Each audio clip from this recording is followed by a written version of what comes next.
Welcome into this Tuesday edition of the Oxford Exxon Podcast. Chase Parham, Neal, McCready, Clark Ford studio this morning, just after 8 o'clock, getting started. A few days away from Ole Miss and Alabama. We'll continue that preview with Tyler Siskey. He's been a member of both staffs over the last decade or so. Tyler, I'm in the media a little bit now too, so a little bit of everything going on. We'll talk to him about the upcoming game, what's happening in his life, and just college football in general here coming up on the show pretty quickly and within the next 10 minutes or so on today's podcast. The podcast brought to you every single day by the Oxford Exxon, Highway 6 West in Oxford. And remember to go take a selfie. Go out to the blue sky right there on Highway 6 West. Take a selfie. Put it on Twitter. Tag Oxford Exxon. And then hashtag Blue Sky Rebels. You do that, you're automatically entered every single week during football season to win an authentic and official Ole Miss football helmet. That's all you got to do. They will pick a winner every week there after doing that. So, again, take the selfie, hashtag Blue Sky Rebels, tweet it out, tag Oxford Exxon, and you are automatically entered to win. Again, coming to you from the Clark Ford studio. We are Clark Ford's in Amory, Mississippi, 662-257-1900 is the number. Call it. Ask for Corey Clark. Tell Corey what Ford product you're looking for. He'll send you a quote within 15 minutes and business hours, right to the bottom line. No hassle, no haggle. Get your quote. The rest is completely up to you. You can shop that quote around. You can do what I've done, what I recommend that you do, and that's hop into a Clark Ford today. 662-257-1900. Guests, including Tyler Siskey, join us on the Rafters Music and Food Hotline. Rafters Music and Food on the Square in Oxford. Be a great place this weekend if you're not headed to Tuscaloosa and you want to get pregame or postgame or during game. It's up to you. Go to Rafters, enjoy the great burger, po' boys, great appetizers, full beer selection, great bar, the whole deal there at Rafters Music and Food on the Square in Oxford, Rafters on the water at Sardis, and Rafters New Albany as well. So Eli going to get fined by the FCC for his fingers last night? That must have happened after I turned it off. Was that fourth quarter? I don't know if it was fourth. I don't remember when exactly it was. But, yeah, it was later in the game. They were discussing Eagles fans, and he was telling a story about a 9-year-old flipping him off. And at some point we got from there to Eli going, oh, well, they have time to blur this out. Bang, it's live. You don't have time to blur this out. So he double-birded for about 5 seconds on national television last night. Well, that will probably get him fired. Someone will probably say that was racist or sexist or something, and that'll be the end of it. Well, they have a 4-week hiatus. They're not back until week 7 for St. Seahawks. Is that right? They're gone for a while? Yeah, we got 4 weeks off. Oh, by then we'll forget it. Yeah. Attention spans are very low. Well, it'll be missed, too, because that is a spectacular broadcast. It gets better by the day. It will not get the broadcast canned, but I'm sure producers yelled at him in the break because he came back and somebody made the joke, said that the apology was almost kind of like your parents getting on to you, and both brothers kind of going, yeah, sorry, whatever. Because he sort of apologized, and then Peyton kind of apologized for egging him on and sort of getting him in that spot. And well, I think they were talking with Chris Long at the time, and they're so comfortable that they forget that they're even on. That they're on live television. Just whatever. USA Today had a pretty good story about kind of how it came to be, what they did from a production standpoint to get it greenlit, and just how infrequently ESPN is willing to dive into unproven concepts with people who don't say. Well, true, but it's the Manning, so it really gets pushed through. But the original iteration, and they made a great decision here. And in seriousness, all credit to Omaha Productions or ESPN or whoever did this. They put a couple hosts in play during dress rehearsals. I think Kyle Brandt from NFL Network and somebody else to be sort of a moderator, and they realized that didn't work as well as just letting them go, and they took the third party away and told them just to run it themselves. Peyton doesn't need a moderator. No. That dude he could do it solo. Yeah. Eli could just go away for 20 minutes, and Peyton would just run it. He'd talk through the game. Yeah. Because they were talking about it, and I forget the exact tweet or who retweeted it because I found it really funny. Is anybody out there today? Nobody talking to us. Hello? Good morning? Yeah, there's lots of people. Okay. Really? Yeah, there's lots of chat. Oh, I have no chat. Really? I guess I need to reset it or something, don't I? I don't know. Yeah, my chat is completely blank. No, I'm looking at. Oh, there it comes. Okay. Pete, Georgia Rebel, all Daniel right. Cotto. Good morning. Leif. Right. Yeah, sorry. They were talking about how instead of all the broadcasters, the color people that were traditionally in games, they all have to try to act smarter than us, and they have to give you all this jargon and all this stuff. Part of what makes Peyton and Eli so good, especially Peyton, as you said, they just tell you what's going on. It's not overly complicated. You're clear that they know more than you do about it. You accept that, and then you just listen. And Peyton dumbs it down better than any other color commentator out there other than maybe Romo. And again, just talk. Just tell us what happened. It's really a novel damn concept that you don't have to. I mean, the normal play-by-play guys and color commentators in the NFL especially, they almost remind me of like that high school guy writing the essay where he has to use amongst 14 times to try to make himself sound smarter. Yeah. They kind of do that a little bit. And you look at Peyton and Eli, and it's just, dude's looking right here. Hey, that's zone. Okay. I kind of get that. I understand it. Yeah, sure. Let's move on. So, how did the part with, I know we got to go to Tyler in a minute, but how did the part with LeBron go? I missed that. We were studying history. I listened to a decent amount of it. They talked a lot of kind of football with him, joking around how in 2011, the Cowboys and the Seahawks both offered him contracts to play tight end while the NBA lockout was going on. He said he still has both jerseys from when they sent mock-up jerseys to him during that some reason activated series. But it was fine. It was a ton of that.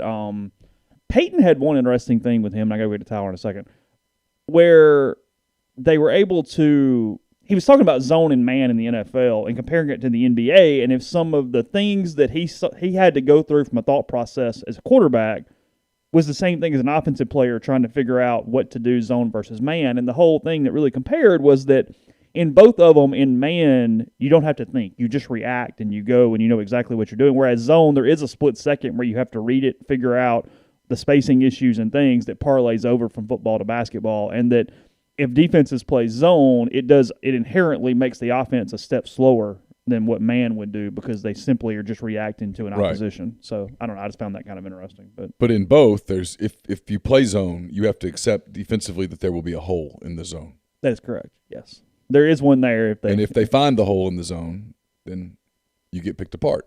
Yes. I thought Saban was good. They were good with Saban. It was funny. Mm-hmm. And I didn't see long. I was tired. Yeah. So, it had been a day. Yeah. So we'll continue to talk Alabama, Ole Miss, maybe some Eli more in a minute, but I guess it's 8:15. We'll go to Tyler Siskey here in a second on the Raptors Music and Food Hotline. If you're in our stream, just hang out for a minute, and we'll be right back, and we'll talk to Tyler. Yeah, you might want to talk a second because I got to go find it. It was a busy text day yesterday, so I'm finding. We'll get there in a minute.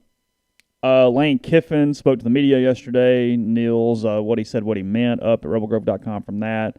So you can check out Lane. We'll obviously analyze that a little bit as the podcast goes on. But there was that. And yes, Saban was Cruton. That's the reason he did the show.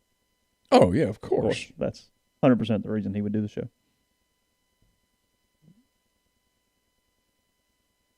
He's smart to do it. What was Peyton's comment about Lane? Did I miss something? Hello.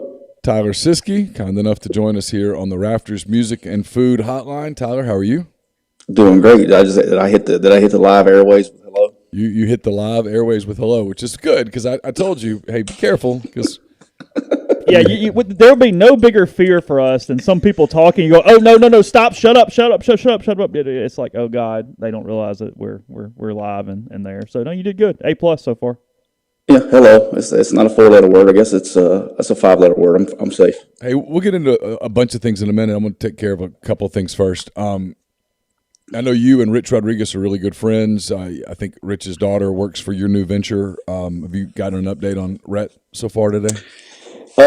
Not yet this morning. Was doing a lot better yesterday, and so I think things are heading in the right direction. Thank goodness. I said a lot of prayers, and it's a real scary deal. When it's you and I have talked before, but things are really everybody's like, oh, he'll be fine. He's getting better and all that stuff. But it's a lot different when it's your child, Sure. and everything's always minor until it happens to your child or your family. So. Praying for those guys is just a real scary deal. It could have got bad, and thank goodness for the trainers that actually called it late. I'm sure I'll let them tell their story once they get out, but there was a very small window to keep this thing from going to disaster, and they handled that. So hats off to the training staff. I know that's Rich is very thankful for that as well.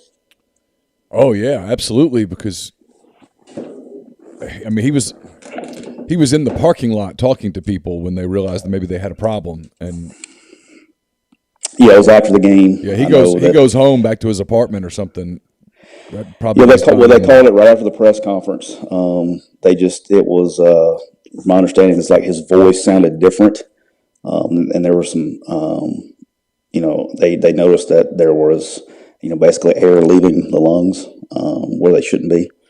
So they called it and sent him straight to the ER, and he was under for a while. So I know he's doing better. And my last report, and I just want hope it continues that way.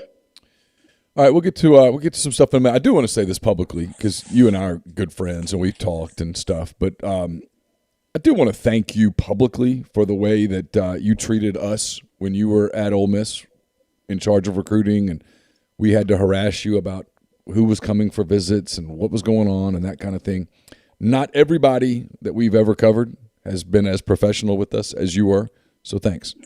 You bet. I mean, what I look at it is you have a job to do, just like I had a job to do. I've always respected that part of the relationship with media. Obviously, you and I are friends, but I did it both sides. I wasn't just I know you guys were rivals and there's 247 all that stuff. I did it with both sides. I think everybody has a job to do, and I try to respect that because I got a job to do too. So I know how tough that can be. Are you saying there's another site? Allegedly. Okay. Whoa, that's news. All right. So you've been at Alabama. You've been at Ole Miss. You know a lot of these people. You've worked for Nick Saban. You've worked with Lane Kiffin for a little while. I know Look, football coaches know everybody after a certain amount of time. So you know people on both of these staffs, different levels of well. When you look ahead to this game Saturday, what are your overreaching thoughts? What are some of the things you're looking for? Now, do you want my coaching geeky things? What I look at? Yeah, absolutely. Give me the coaching geeky things, but try to do the Peyton Manning thing where you. Here's what I look at, and for whatever reason, this game's always piqued my interest, especially this year. I've probably watched prepare for this game like I was coaching in it because I just want to see. We make on our podcast, we make our picks, and I picked this game, and so I really got into this one. And as it starts, as dumb as this sounds, it starts with a coin toss because I'm going to learn. I want to know early. I will know very early in this game which way this game's going. With Nick, okay, and I guess I better say Coach Saban so I don't piss off anybody in Jackson, Mississippi. But with Nick, the coin toss, he always is going to put out his philosophy on the coin toss is he wants, whether it's receiving or kicking, he wants to do what gives him the best chance to succeed early. Okay, well, in a game like this, it's definitely take the ball. However, playing against Ole Miss, the best thing you can do is defer because you can use the halftime as a stop, if that makes sense. You can come down and score, the clock run out, and then you get the ball back, and you can basically get 2 scores for none. And I think that's a very important in a game like this. Same thing in Ole Miss's side, okay? Lane knows that he learned from him too. He's going to want to throw his offense out there, but he knows if he can score at the end of the first half and the start of the second half, he can open it up a little bit or get back in the game. So if they get off of those philosophies at the coin toss, that both of those guys are preparing for a shootout. And so I know if Nick goes and he defers instead of taking the ball, he's preparing for a high-scoring game. So you're going to know very early what his mindset is without even having to see a play ran. The second thing really is the crowd. I think it's a big problem right now in college football that people aren't talking about because it's been a while, right? Yeah. You take Ole Miss's case. They've never played in front of a hostile crowd with Lane, okay, and Levy and those guys. And so when you're trying to run a high tempo offense, and trust me, Lane is going to try to run as many plays as fast as he can. Okay. Sure. Well, that affects communication with the offensive line from the quarterback. Okay. And the snap count. Okay. So when you are tempo, you're going to clap. For whatever reason, I can't explain it, but the clap, you can hear a clap better than you can somebody yelling. Okay, so it works. I have no scientific reason to know why, but it does. You know, it's funny you say that because I was listening to some of the Arkansas Texas A&M game at Carson's soccer game the other day. So I was listening to a radio broadcast, which is something, frankly, I hadn't done in a football game in a long time. And you're right, you could literally on the radio broadcast, you could hear the clap, both quarterbacks. Yeah, I'm not smart enough to understand why. There may be somebody smart you can get on here to figure that out, but it's worked. And so, especially on the road, that's what people try to go to. Which is what Alabama, people don't realize this, but Alabama had a problem with that in a swamp. Okay, so they had to go to a true silent count, and that slows down your tempo. It's also going to slow it down when Matt has to walk up and echo the call or flip the protection or whatever he has to do to the offensive line. So that could slow down the tempo a little bit. So that's something I want to see early because, contrary to popular belief, Bryant Denny, when he gets rocking, is not the most rambunctious, is not the loudest stadium in the league. I would say they're middle of the pack. Yeah. And I've been on both sides. I've been visiting in home, so I've seen it, many times. But it's the middle of the pack SEC stadium. It's not the loudest. So if they can handle that, that will be interesting. From a football standpoint, for me, it starts with the biggest matchup that everybody's curious about, which is the Ole Miss offense versus the Alabama defense. I think if Alabama sits back and plays coverage and gives them free access throws and gives into the tempo, it's going to be a long night for them. A long night for Alabama. They're going to have to come up and challenge the receivers, period. They're going to have to. So you're saying if Alabama plays drop 8 and plays soft, that it's going to be a long night for Alabama? Yeah, I think that's just delaying the inevitable. I think, it's been a long time. Arkansas kind of threw that in on Ole Miss last year and had success. Okay, well, this is a copycat league. It's a copycat game. And so everybody has been trying some version of that from time to time. And don't get me wrong, it's not like you don't ever run it. You just can't run it all the time. They took advantage of a young Matt Corral and a young offense last year, and they were gambling and were right that, hey, he's not going to be patient enough to check this ball down all the way down the field, okay? Or they're not going to be patient enough and they're going to get behind the chains, okay? Well, he's proven that. That's, I think, I was telling you this the other day. I thought the Tulane game, even though it was Tulane, was probably one of the best games I've seen Matt Corral play from a decision-making standpoint because he just took what they gave him. Okay, and then obviously you see the production on the back end. And again, it was Tulane. Talent level's a little down on what he's going to see, but the decision making is the decision making. The guys are still going to be in the same place, so they're going to have to come up and challenge them. I think if you look across the board, and I call a spade a spade. There's not any one-on-one matchup, in my opinion. Now there was last year that the Alabama defenders can't come up and play press man and win. I just don't see that. But if you take and this is something that I actually said last night on the podcast, but it came up to me. This is the first time, and I can't remember how long, and I'd be curious to get y'all's thoughts on this. This is the first time in years that an opposing team has come in or played Alabama or came into Bryant Denny Stadium, and the best college football player on the field is not wearing crimson and white. Oh, yeah, I hadn't thought about it like that. He's number 2. It's the first time since Manziel, maybe? Yeah, that's what I'm saying. But even you can make the argument then. They were good. They had dudes on the other side too. But yeah, Manziel. People say Joe Burrow, but but what happened when Joe Burrow went to Bryant Denny Stadium? They won. Yeah. What happened when Johnny Manziel went to Bryant Denny Stadium? A&M won. They won. So I'm not saying but it's the first time in a long time. That doesn't happen very often. And the best college football players playing quarterback at Ole Miss. Let me go back to this because I thought I'd do a piece each week. I don't know if it's any good or not, but it's kind of funny. I take what Lane Kiffin said and then I sort of try to interpret what he was trying to say or what he was kind of hinting at. And I thought he played a little mental chess yesterday with Saban along these lines where he said, oh, yeah, we know they've been working on drop 8 and they're going to play soft and that's what they're going to do. And I think deep down Lane knows that's probably not the way Saban's going to play. I think he probably deep down knows that Saban looks at this game, remembers what happened a year ago, and says, this is my opinion. You know the people better than I do. I don't know that Saban's ego can stand that. I don't mean that as a negative, but he gave up 48 points, 650-some-odd yards, and I know Alabama won the game because Ole Miss literally did not stop Alabama.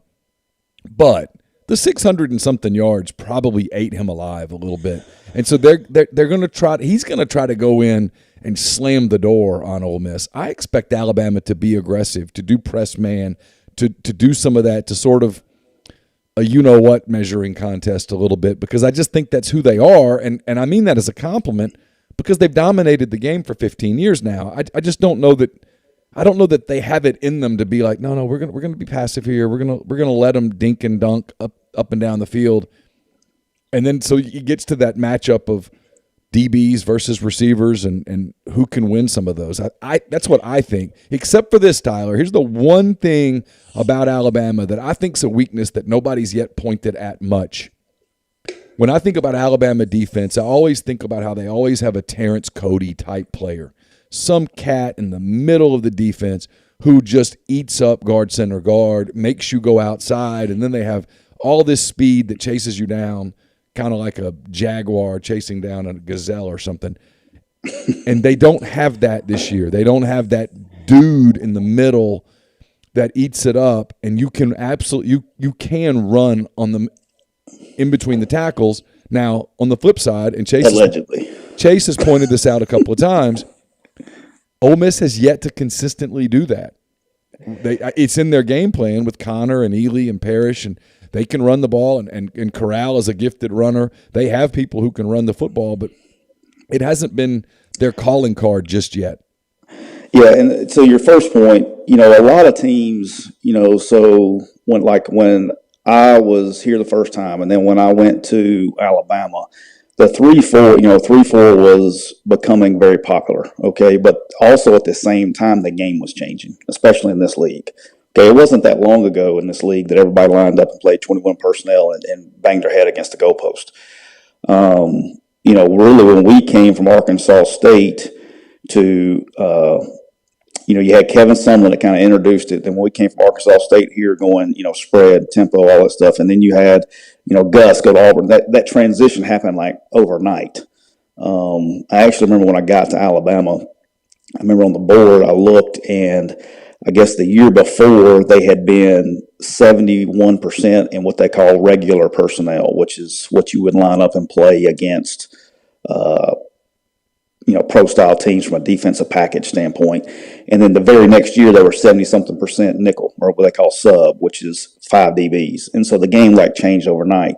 With all that being said, the Terrence Cody position doesn't exist anymore because it's a wasted player versus these spread offenses. And so that position got smaller.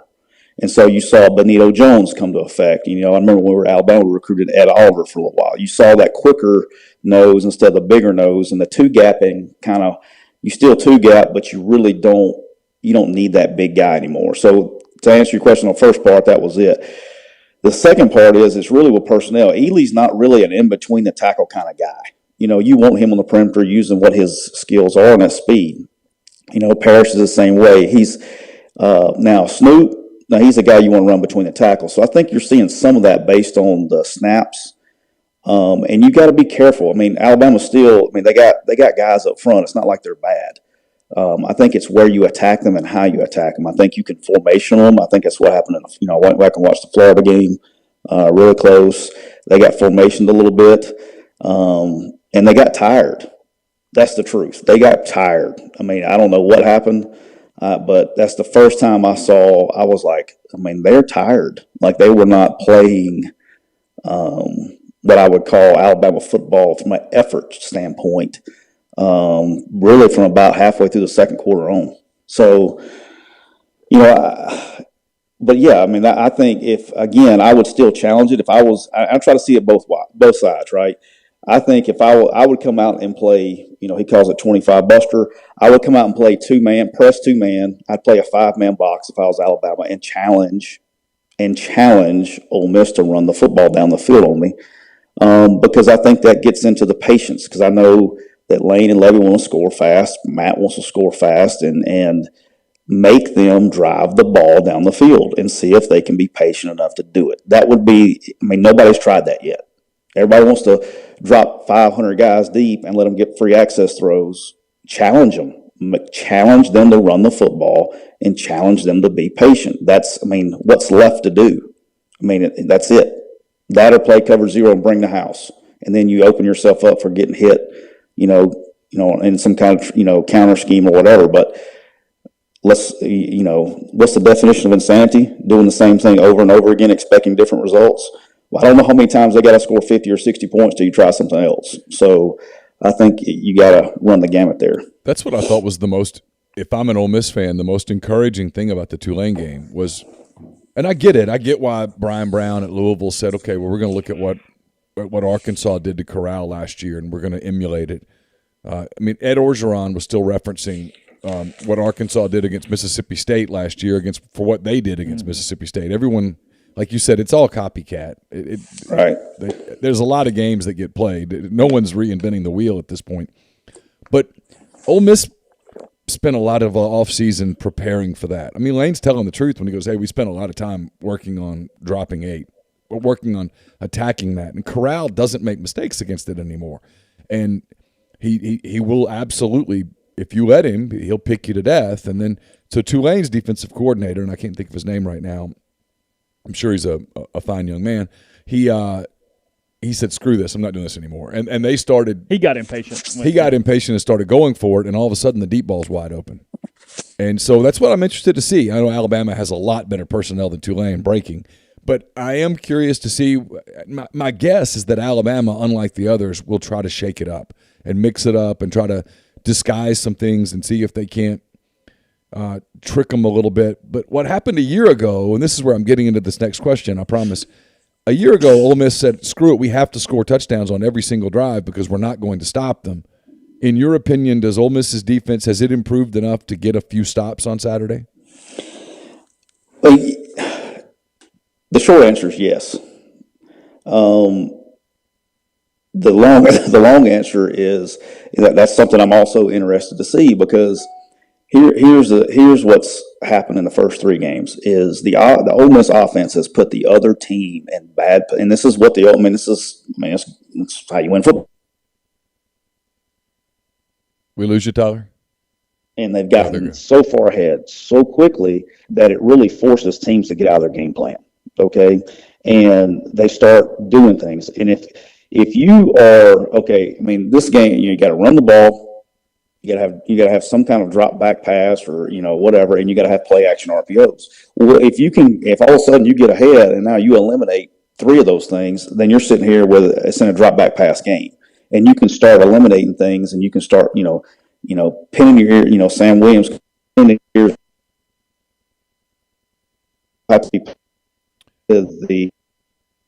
Hey Tyler, you're breaking up on us just a little bit. Hey, been forced to stop the run yet. You're breaking up on us a little bit. Wherever you were when you started the interview, if you could go back there, that would be awesome. Oh, the whole interview? Awesome.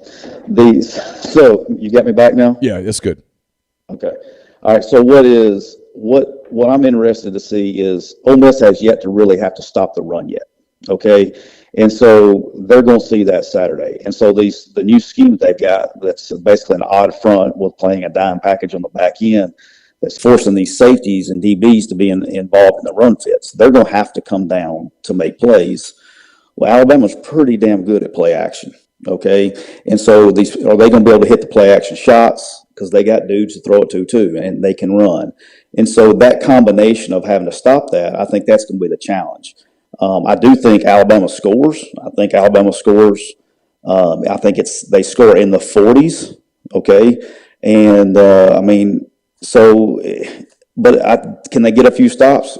Yeah, but I think at the same time, I think Alabama's going to get a few stops too. I don't think this is going to be a game completely like last year, where I think y'all probably have already talked about it, but it was some crazy stat like 33, 23, some kind of 3 yards that the Alabama offense would have gotten versus air. I mean, it was insane. I don't know what the stat was, but it was something crazy that if they literally went out there and played against air, they would have only gained like 33 more yards in that game. I think that's the right number. Is that right? It was something, yeah, it was like you looked at it and went, oh my God. I mean, it was unreal. Ole Miss didn't stop them at all. Neal and I were talking about it yesterday, Tyler. It seems like just to us, and I mean, you can tell me what you think here. If this thing gets into the 40s, that feels uncomfortable for Ole Miss. It feels like for them to win this football game, 40 is sort of the number that if Alabama hits it, it's probably the Tide winning a game. I'm actually on the other end. Really? Okay. Yeah. I think a high-scoring game benefits Ole Miss. I think the more that means, I'm on team. If it's a high-scoring game, I think Ole Miss wins the game. Period. So you think Ole Miss can get into the 40s against Alabama? Oh yeah. Why wouldn't they? I don't know. They scored 48 last year. I mean, they did. They scored 48 last year, but if they hire you tomorrow to be in Vegas, what's the line on this game, and just in your mind?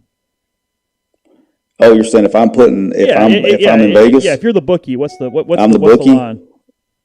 I'm at 7.5. Oh wow, really? Okay. I do think 14's way too high. To the point where I wonder, like, is it a trap? Yeah, I feel like I'm being suckered here. It just feels like way too many points because I think Ole Miss can absolutely get into the 30s, which means for Alabama to cover that line, you got to get 50. Yeah, and that's a lot. That's a lot of points. I'll go ahead and save the Ole Miss fans that listen to our podcast that get my picks. I'll go ahead and I took 2 picks in this game. We do 5 regular lines, then we do a money line pick, which is where you take the underdog to win outright, and you just have to pick one. So this week, 2 of my picks was Ole Miss plus 14.5 and the over, and I don't care if the over gets to 90. I don't care. Like, just take it. Whenever you take it, take it. It started like 76. It's up to like 79.5 or something crazy like that. I think I saw this morning. I don't care where it goes. But people forget there were 111 points scored in this game last year, right? So there would have to be, the players really, I mean, I don't know. But this game goes 2 ways. And I say all that because if I lose all those bets, this is how it goes in my mind. If it's a high-scoring game, that benefits Ole Miss, okay? If it's the only other outcome that happens is and Nick does, and we can talk about that later, but he has been preparing for this game.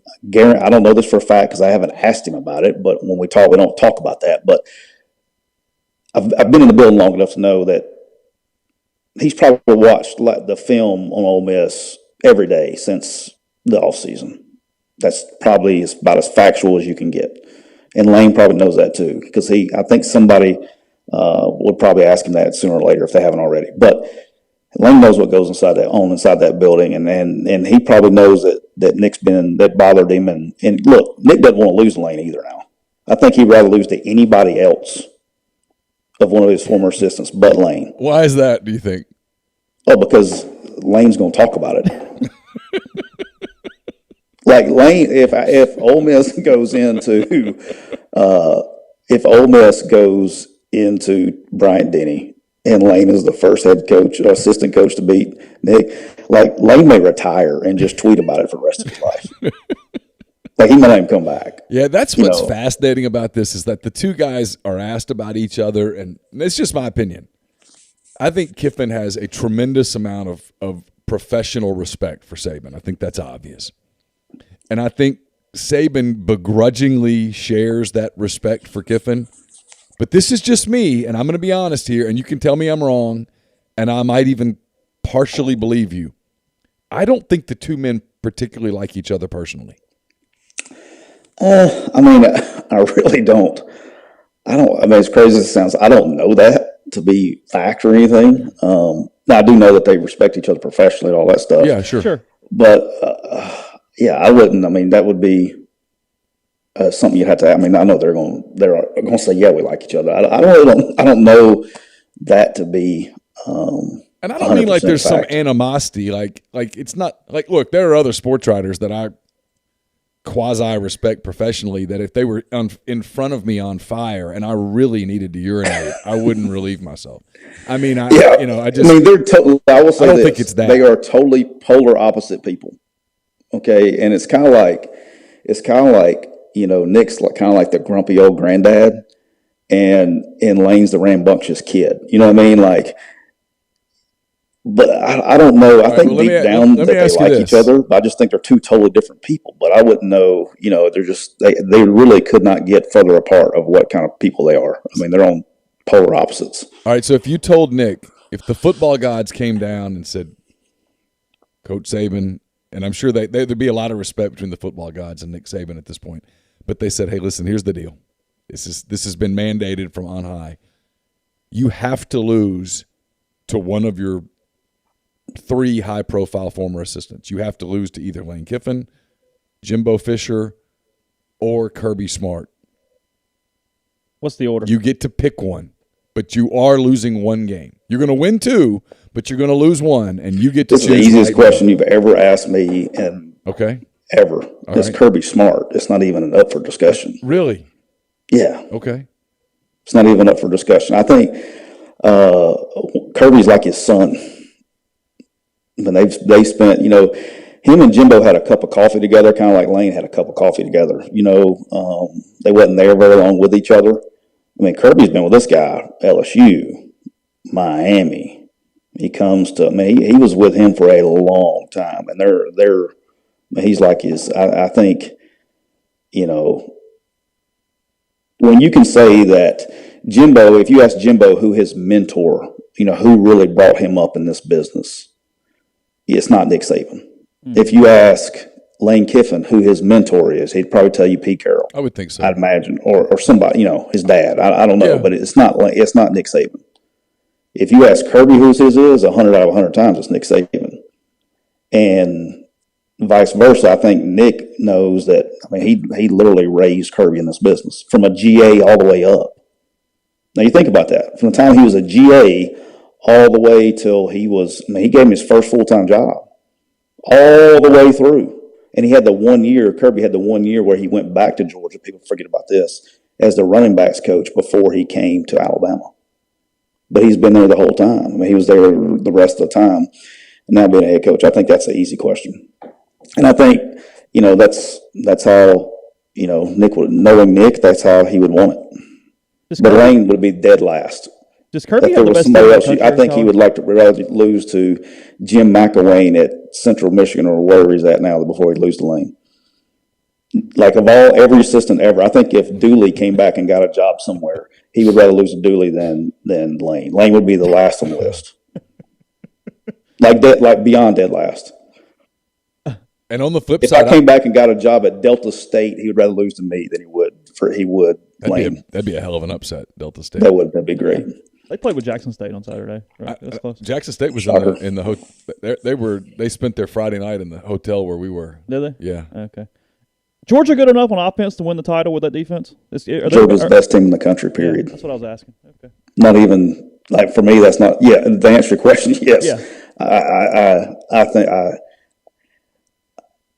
Florida will give it, because games are about matchups. I guess that's where a lot of people, too many times people like to compare scores, hey, this team beat this team, and this team beat this team, and this team beat this team. But games, I look at games as matchups. And with that being said, I think Ole Miss has a better chance of beating Alabama than they do Arkansas. You think Ole Miss has a better chance of beating Alabama than Ole Miss has of beating Arkansas? Correct. Because it's about matchups. I think Arkansas is going to be patient. They don't have their lineup and will they attempt 15 passes the other night and they just bullied them around? They're good on defense. They will be patient. Alabama be patient enough? I think Alabama, when you get stops against Alabama on Saturday, you're going to see a lot of it's going to be because they're behind the chains. I don't think, that's what Arkansas does is they're patient, and that's kind of what you saw a year ago. That's that offensive and defensive mindset. They're going to be patient, and they're going to make you earn the win. Now, you may do it, but they're going to play fundamentally sound and be patient, and they're going to run the football, and they're going to run the quarterback. Now, as long as they're healthy and all that stuff, how that's going to be the big thing next week. Is not going to be just about if everybody's healthy and everybody's ready to go. I would think Arkansas has a better chance. They have a better chance of beating Alabama than Arkansas. However, Arkansas is going to play Georgia this week, and Ole Miss is going to play Alabama. So the injury reports could be interesting next week. Yeah, I'm with you on the Arkansas. Not about Arkansas beating Ole Miss necessarily, but if I'm Arkansas, and they won't do this because it's a big game to Pittman, going back to Georgia and in the national spotlight, probably for the first time. And when was the last time Arkansas was relevant? Petrino and probably when Petrino, when he fell off the motorcycle, allegedly. I don't think they have any shot at all at Georgia. I would be tempted to send my AA team in there and just take the beating. That's not what they're going to do. But you're right. That game next week, Lane. I thought Lane made a couple of comments yesterday that were directed in that way about, hey, look, it's a big game and I want to win it. But he was trying to not let people do this Super Bowl thing on it, because some of the national media is trying to Super Bowl it. Some of the local media is trying to Super Bowl it. And Lane's been around this long enough to know that Arkansas is coming next week whether you win or not. And if you lose, you got to get over it. And if you win, you can't celebrate it until Thursday. It's going to be the challenge for more so, I think, for Ole Miss than Arkansas next week, because I think deep down Arkansas knows we ain't winning at Georgia. This is a free shot. Yeah. And I think Ole Miss is going over to Tuscaloosa thinking it's going to win the game. I really do. I think you can read body language and you can listen to people comment, and there's no I mean, I jokingly call it Bama Respect Week, and they're doing the respect thing, but they're not intimidated. Matt Corral basically said this yesterday, that a year ago they were worried about playing Alabama, and this year they're just worried about having a good Tuesday, having a good Wednesday. You can read into that. You can read into that. They're going over there. I'm not saying that Ole Miss is going to win the game. In fact, I'm probably not going to pick Ole Miss to win the game, but I think they're going over there thinking they're going to win it, which means that you have to turn around on Sunday and Monday and process whatever and get ready for a completely different type of team. Yeah, that was very well said. I'm glad I didn't see that. I wish I saw that. Very well said about Matt. But, are you surprised at Matt's progress? I mean, no, he's grown up. I mean, he's come a long way from the guy that, he when I don't remember what year it was now, 18, the Egg Bowl 18, I guess, when the big fight broke out. He was the one that started it, and they threw out the other number 2 on the other team, so it was great because we had no one else to play. But he's come a long way, and he's matured. He's talented, and I've told you this off the air. I've been around some good ones, man. Some are still playing. He's the most arm-talented quarterback, just complete because he can run, he's athletic, that I've ever been around. I've been around some good ones. And, the only thing, and he is fiery and he is a competitor. There's just such a fine line between having the moxie and having the toughness to where it's, you can use it for the good, and then there's a fine line when it can be a detriment. And I think he's hovered around that. At first he was below the line, forcing balls, trying to score 21 points on one drive, instead of just, always trying to I guess you could, people call it, like, it's very similar to Brett Favre. Yeah. He's just going to be, like that, you saw early in his career, and then he learns, but he's matured not only, on the field, but off the field too. And, as people, and it in recruiting, y'all have heard me, I'm not going to say it, you've heard me say it 100 times, but that stuff goes hand in hand. A mature guy off the field plays mature on the field. An immature guy off the field plays immature on the field. It goes hand in hand, and with decision making and doing the right things and being accountable. And I think the jumps and the leaps that he has, no, I'm not surprised because he's always been a great kid. It's just a matter of him, getting older. And I'm so happy for him because I love him to death. He's my kind of guy back there. He's a competitor. So I love him to death. We've kept you a long time. We'll leave here. Well, I do want to get you to tell people about how they can listen to your podcast and about your new venture. But before we do that, give me your pick. Who wins, Ole Miss, Alabama? Oh, you had to do that to me, didn't you? You had to kind of think that was coming. I mean, it can't be a shocking question. I mean, I can't pick against Alabama winning the game. Here's what I'm doing. I'm telling you, I'm taking Ole Miss in the points. That's easy money for me. And I said that, and then I'll go get blown out. But anyway, I'll be like, and I'll join every other Ole Miss fan with the misery and all that stuff and disappointment. Now I can join that crowd that always said that we always disappointed them, so I can join y'all. All right, but here's the deal. I think if it's a high-scoring game, I really do think Ole Miss wins the game if it's a high-scoring game. If Alabama solves the mystery and all the offseason and all that stuff, Ole Miss doesn't just lose the game; they get blown out. Now, with all that being said, I did not bet this. I am going to say, because I can tell you this, who's kick is Costa the kicker now? Is that who they've settled on? Yeah. At Ole Miss? Yeah, Costa's the kicker. Okay, well, all he needs to practice this week is extra points. He does not even attempt a field goal in this game. So I'm going 49. Ole Miss is going to have 49. I'm going Alabama's going to have 52. 52-49 Alabama. Well, ESPN or CBS will love you if that was true. They get 52-49 Alabama Ole Miss with they would be giddy. I can't see it being a low scoring game. I just can't. I don't know. But look, I said this yesterday on the podcast, and I'll say it again. If you like to gamble and do it responsibly, please, don't be scared to sprinkle some money on that Ole Miss money line, because I'm not going to be surprised. I just can't, until Alabama loses, I just can't pick against them to lose. I just can't. Because how many times have we said, this is the week, this is the year. Yeah, I'm same boat. I can't, until the crown is off the king, I can't do it. But and as nuts as this sounds, and I'm going to lose all 900 listeners that I have in Tuscaloosa, Alabama, but I'm not I really want to pick Ole Miss to win this game. I don't know why I can't. It's like if this was any other team, I wouldn't have a problem with it. It's just I really think they have a beyond legit shot. I really do, and I think it's a nightmare. We talk about the game of matchups. This is a nightmare matchup for Alabama now. Nightmare. Like if you told me, if you talking about you like to go in the future.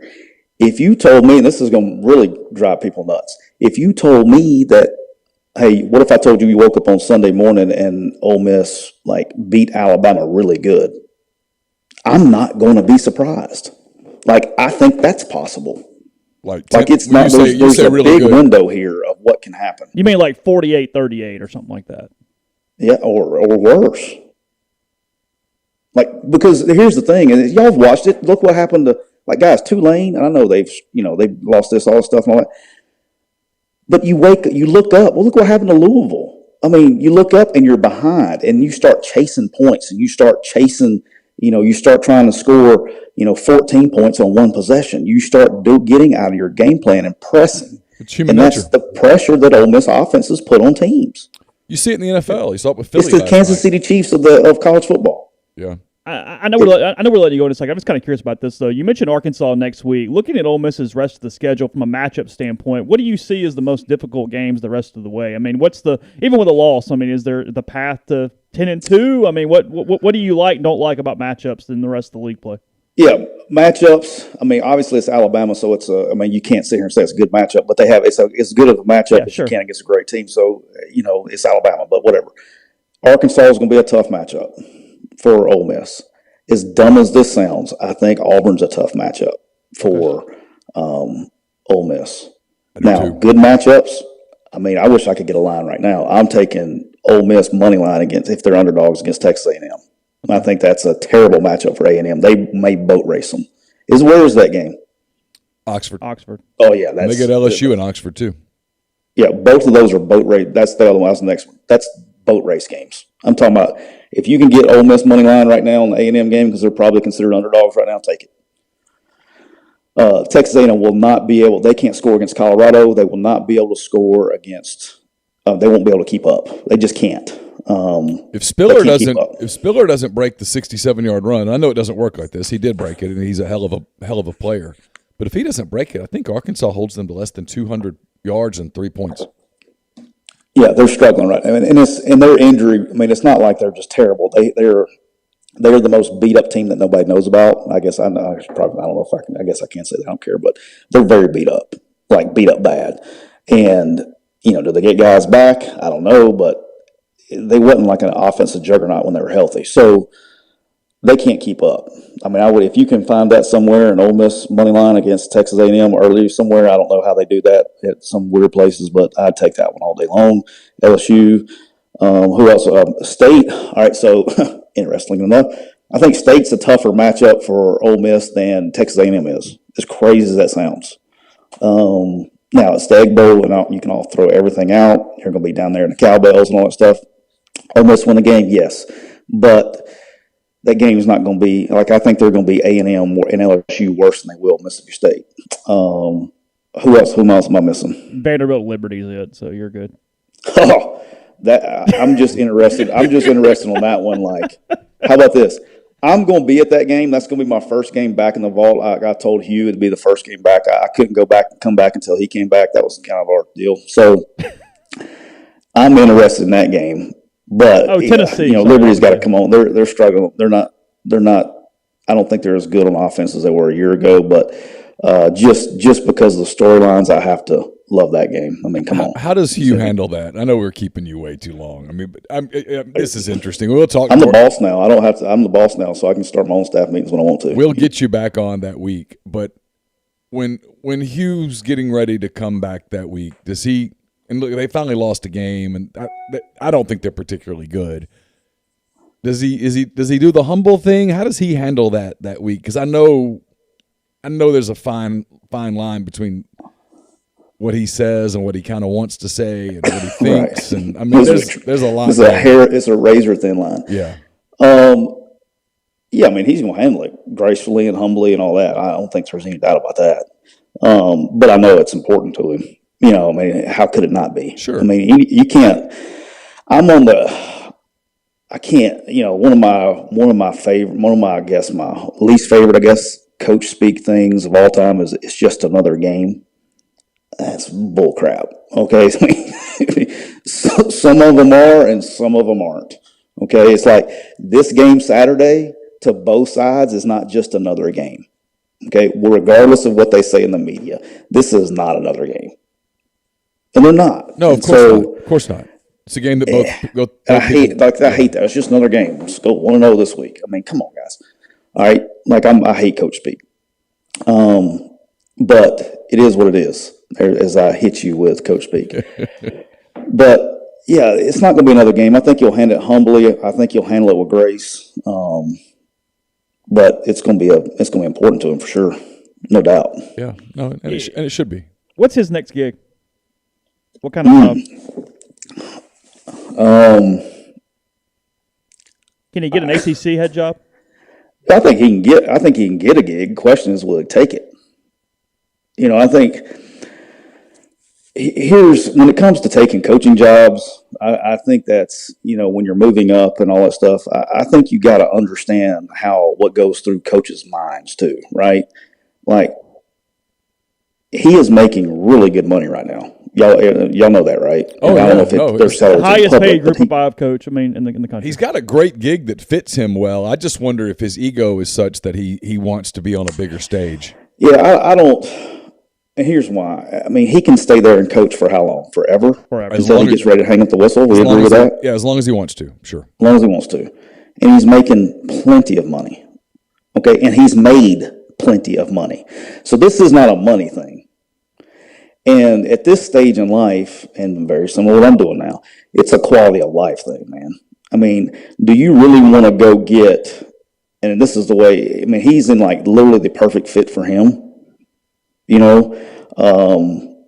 do you really want to get back into the rat race of recruiting? And do you want to get back in the rat race of the NIL and the transfer portal and get into a job to where if you start out, 1-3, like my man Chad Lunsford did at Georgia Southern after, and a Sunbelt school went 10-3, 7-6, and 8-5 in a Sunbelt school, and he starts out 1-3 with losses to Arkansas and ULL that they're going to fire you. Do you really want to get back into that rat race of all the pressure and everything when you can just sit there and make millions of dollars for the rest of your life and just roll out in the sunset?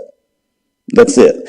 I think the only thing that drives him, and it's, some people call it ego, and it is what it is, but he always wanted to get to the top of the mountain.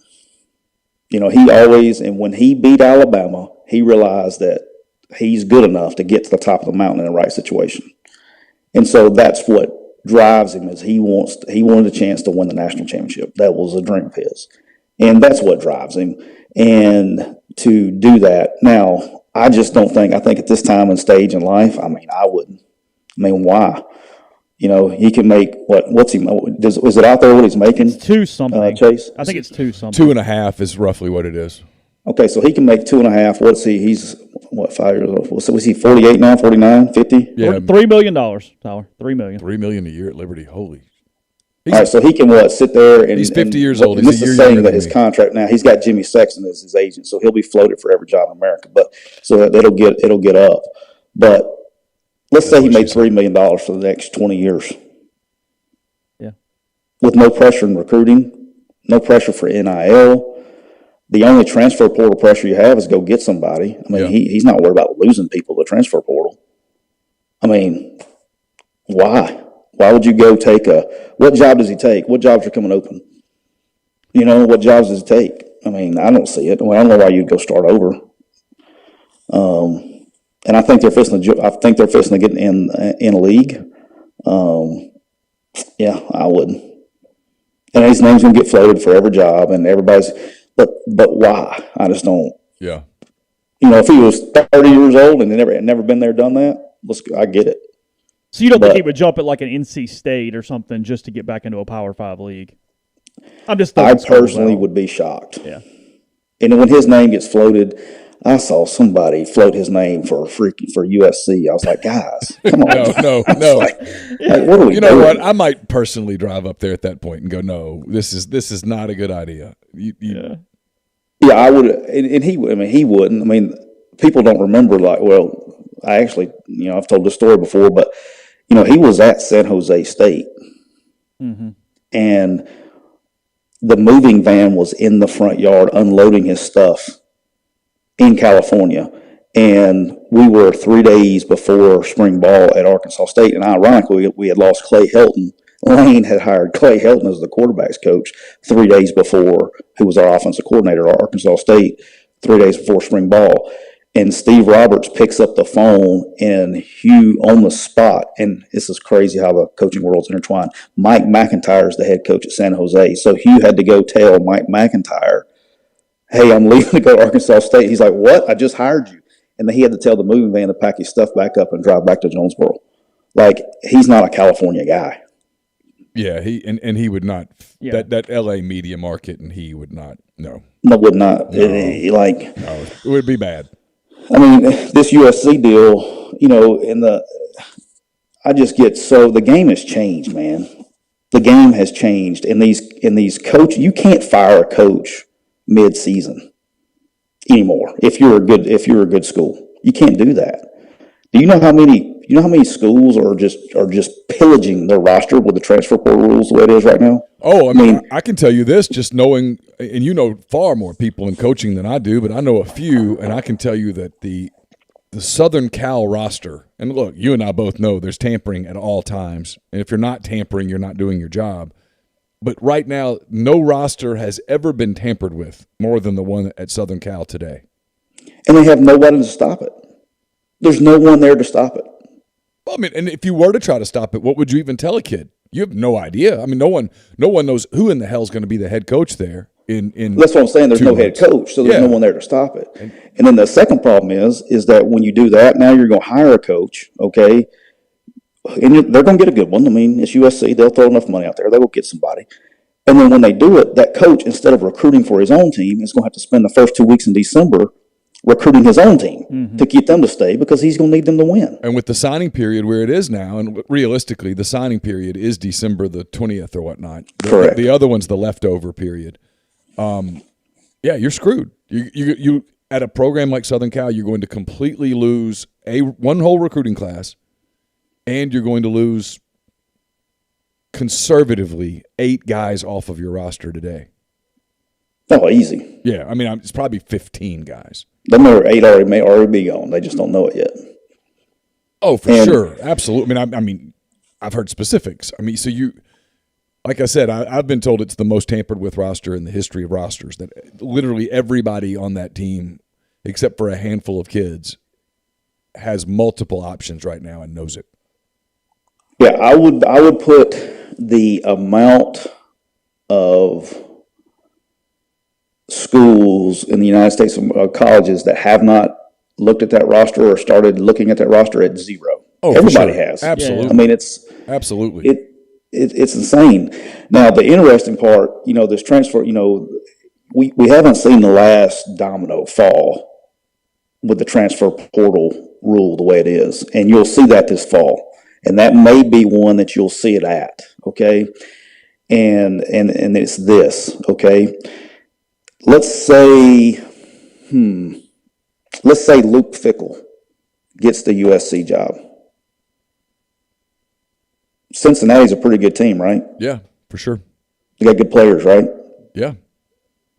What's to keep Luke Fickell from taking his top 25 best players from Cincinnati to USC? In the rules, nothing.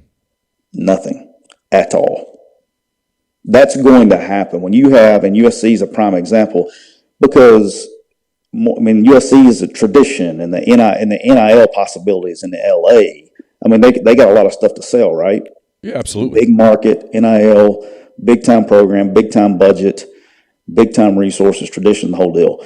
What's to keep whoever gets that job is probably going to be at a lower level, I would say, quote unquote, than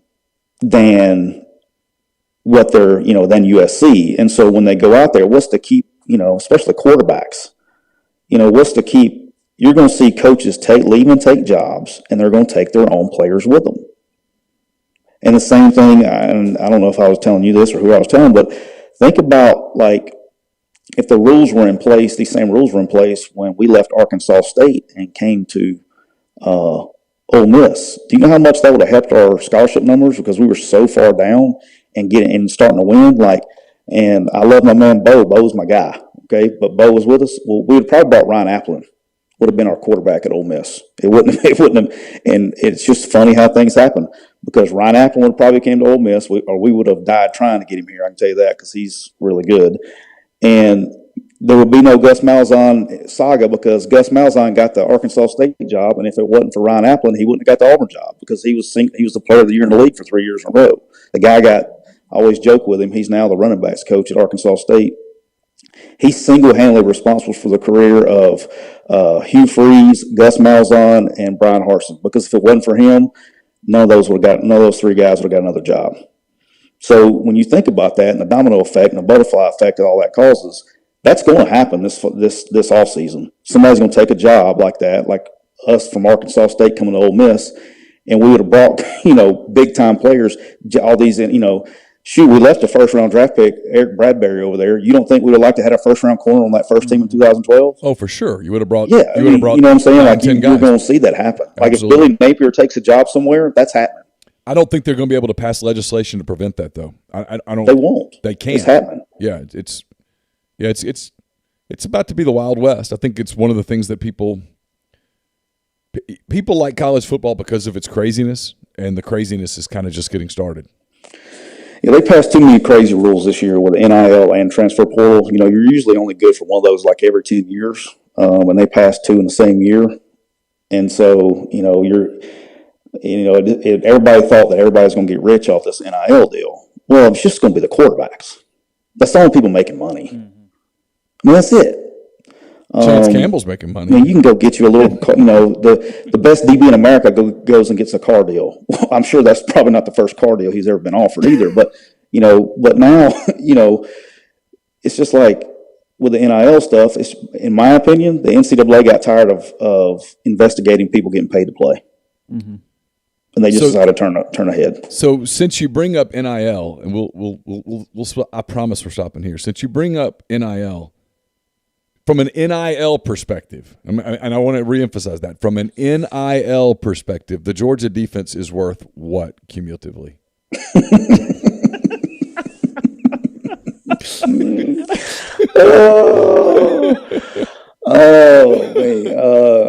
got the it's like, I can't tell who's got a better payroll. Is it the Washington football team or the Georgia Bulldogs? Let's see here.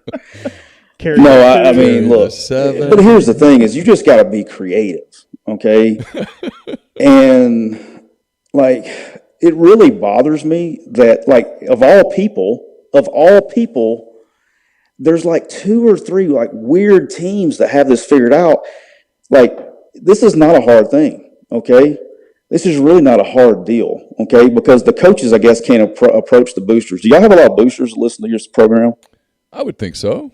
All right, can I share with you how, if Ole Miss wants to win a national championship, can I explain a very easy way to do it? Since I'm not tied to any university. I think if I were to say no, people would get angry right now. So sure, Tyler, go for it. Okay, here's what it takes. All right, you're in the SEC, okay, and you're running budgets north of $100 million a school, okay, in athletic departments, correct? Absolutely, yeah. Okay, no doubt. So, what sport drives the finances in the SEC? Soccer. Yeah. Oh, I mean football. Sorry, football. Okay, it's football. Okay. If you go, and it's a drop in the bucket. I know it's a lot of money, but it's a drop in the bucket in the big picture. It would take $8.5 million a year to pretty much guarantee yourself a national championship. That's what it would cost. And when you're running a budget of hundreds of millions of dollars, in the hundreds of millions, it's not hundreds, but it's in the $100 of million. That's a drop in the bucket. You raise you go get, there's 66, I know what the number is, there's 66 really big boosters, okay? You go raise $8.5 million, okay? And then you say, okay, all right, who's a great sponsor of FedEx? Okay, guess what? The Ole Miss football team is FedEx Fast. Woohoo! You give every scholarship football player $100,000 a year. You're going to get every recruit that you want. You're never going to lose anybody that you don't want to lose to the portal. Who's going to leave and transfer somewhere if they're getting $100,000? Do you think the freshman quarterback's going to leave on that? No, he's going, man, this development thing's not so bad. Let me sit here and see if I can get better. I've heard that different Georgia NILs are allegedly 5 times that amount. Yeah, some positions. Yeah, but here's what you do. I'm talking about as a whole, you get, some positions. I know 3.92 to be exact. But anyway, here we go. So, but you get, every scholarship player is getting $100,000 a year. Now, let's look at this situation. You get into a DK Metcalf situation, okay, where DK was injured, okay, and should he come back? Should he not? Because, he was injured. Where's he going to fall? All that stuff. Yeah. You start keeping these guys that are borderline decisions, whether they need to go to the NFL or not, a Dawson Knox, a Greg Little, those kind of guys. You start keeping them around for an extra year because guess what? They're making $100,000 playing college football. That's a pretty good gig, okay? And they can continue to develop. If they're an in-between guy, they don't have to leave and be a 4th or 5th round pick. And then think about the transfer portal guys you're going to get. Because somebody's going to do this. It's just a matter of who. It's just somebody's going to get it figured out. And it was like Miami, but Miami came up with like $600,000 a split. That ain't going to do anything. Yeah. It's got to be, you got to hit, The question would be, how could you get and we're using FedEx here, but whoever, company X, how could you get them to say, hey, this is in our best interest from a business corporate standpoint? It doesn't have to be FedEx. It could be who's your best sponsor? Well, I don't want you taking my sponsors away. No, I'm just saying I got a family fee, too. I don't know if you changed or not. Who's your title sponsor for the podcast? It's still Craddock Oil. Yeah. Okay, so it could be Craddock Oil. It could be Taylor's Grocery. It doesn't matter who it is, because you're funneling all the money through one source. Correct. And push it out. Doesn't matter who it is. Right. Any business can do that. And now the answer here is that then 20 schools have the capability to do this, and then you're at least just in a pool of 20. And that's where you're headed, though. Yeah. Correct. That's where it's all going. Yeah. Okay, that's where it's all going. Because right now the way the NIL is here's the big problem with NIL is the quarterbacks are the only ones making the money. Okay, and that's like real money. Okay, yeah, some guy may go get the offensive lines may go get some deal at the barbecue joint or I think y'all have an NIL deal with somebody, but it's not like it's life-changing money, right? So when you go and those are the only people really making money, quarterbacks. I think Chance the problem is the locker room. With me. Okay, they better be sharing that money with their guys, or it's going. It creates divide in the locker room. Yeah, it really does, and people don't understand that. Yeah. But if you ever get busted for cheating, I guess that's the good news. Is if you ever get busted for cheating again, you should be shot. I mean, it's just common sense. It's legal cheating now. Yeah. It really is. It's legal cheating. Yeah. Hey, tell us real quick what you're doing and how people can get a hold of your podcast and look at what you're doing.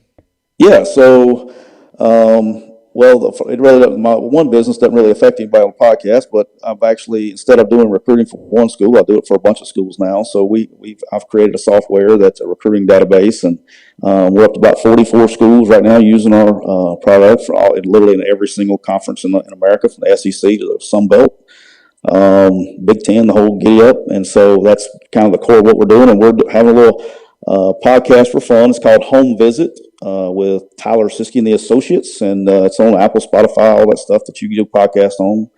I have DJ Elliott is with me. He's another football coach. He's coached at Colorado, was defense coordinator at Colorado, Kentucky, Florida State, all those places. So, and then I had Eddie Gran, who was an Ole Miss guy. He was on there with me, but he got hired back. They let him go at Kentucky last year, and they just hired him back last week. So he's back at Kentucky, so we had to leave the podcast. So, but we get on there and we talk ball and make betting picks, and we're starting to heat up. Man, it was a great weekend. I had a 9-3 weekend. So. I didn't.